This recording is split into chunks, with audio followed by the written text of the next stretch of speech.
요즘 미국 정시를 보고 있으면 아마 여러분들도 굉장히 혼란스러울 거예요. 그만큼 말입니다. 출렁출렁거리는 것은 당연하고요. 또 올라갈 때는 쭉 올라가다가 내려갈 때는 또 내리막길의 어떤 저점이 어딘지 모르게 쭉 내려가고 그야말로 불안하다는 게 대체적인 시장의 어떤 이야기입니다.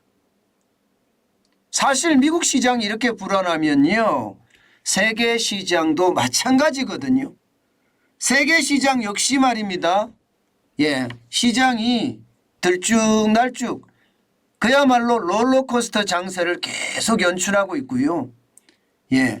또 신흥국에 대한 위기는요. 그 어느 때보다 이게 시장 자체의 어떤 변동성이 굉장히 큽니다. 그만큼 미국의 경제가 세계에 미치는 영향이 굉장히 크다는 사실입니다. 오늘 미국 시장은요. 어제에 이어서 또 떨어졌습니다. 여러분 나스닥 한번 보실래요? 나스닥이 0.45% 떨어졌습니다. 52.76이 빠져서 11,716.08을 기록했어요. 여러분 보시다시피 시장은 장 시작과 동시에 떨어지기 시작하더니요. 내내 떨어지는 깊이만 달라졌을 뿐 계속 떨어졌고요. 장막판에 와서 그나마 좀 보합세를 이루어진 것이 유일하다 이렇게 이야기할 수가 있습니다. 이렇게 말입니다. 시장이 엄청나게 떨어진 데는요. 아무래도 미국의 국채금리가 일제히 올랐기 때문입니다. 미국의 2년물 국채금리는요. 장중에 4.078까지 올랐습니다. 다시 4%를 찍은 거예요. 다시 4%를.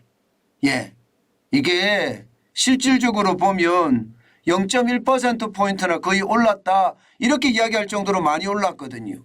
여기에다가 10년물 국채금리 이것은 글로벌 시장의 어떤 벤치마크 금리라고 이야기할 수가 있겠죠.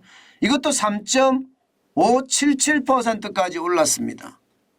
시장이 이렇게 오르니까 아무래도 금리가 오른다는 뜻은 미국의 금리가 오른다는 뜻이잖아요. 시장이 먼저 반응하는 거거든요. 시장이.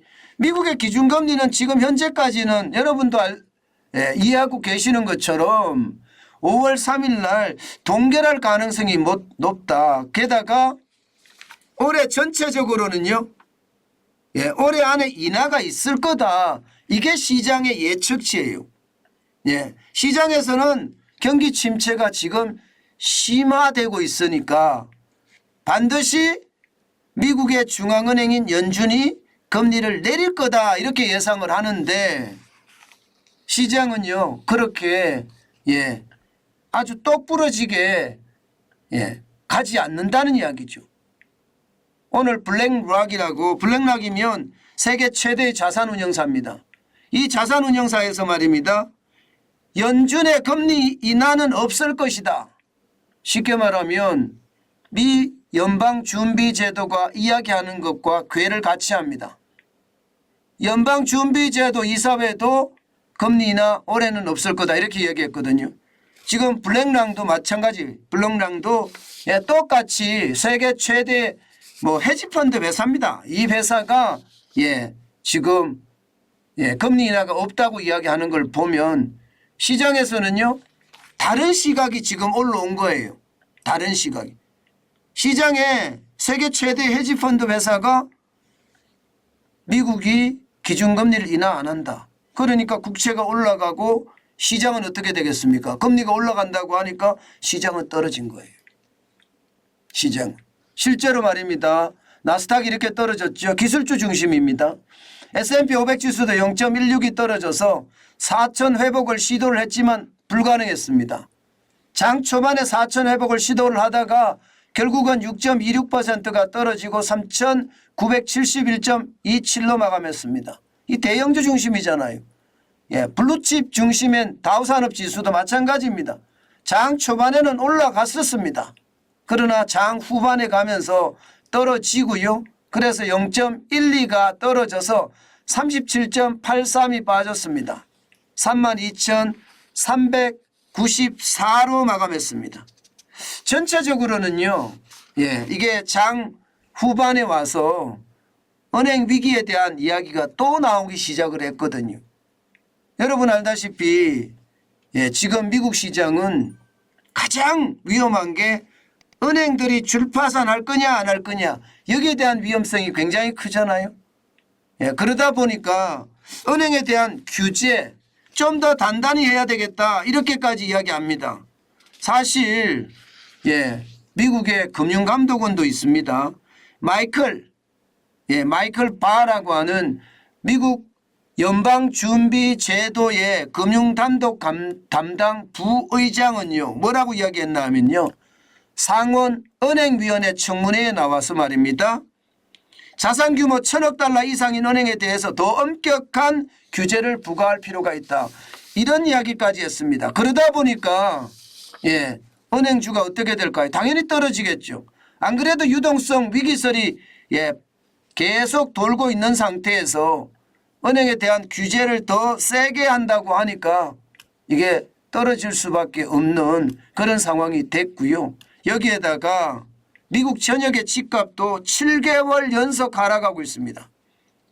지금 계속해서 주택 가격 지수가 떨어진다는 거죠. 0.5%나 내렸습니다. 이것은요. 지난해 12월에 0.8% 하락보다 낙폭은 좀 줄였지만요. 결국 7개월 연속 내림세라는 것 이것은 결국 말입니다. 시장의 어떤 불안감이 커진다 이렇게도 이야기할 수 있습니다. 물론 주택가격이 떨어지는 것은 인플레이션이 좀 더 줄어든다 이렇게 이야기할 수는 있지만 전체 시장의 분위기는요. 지금 싸하다 이게 정답입니다.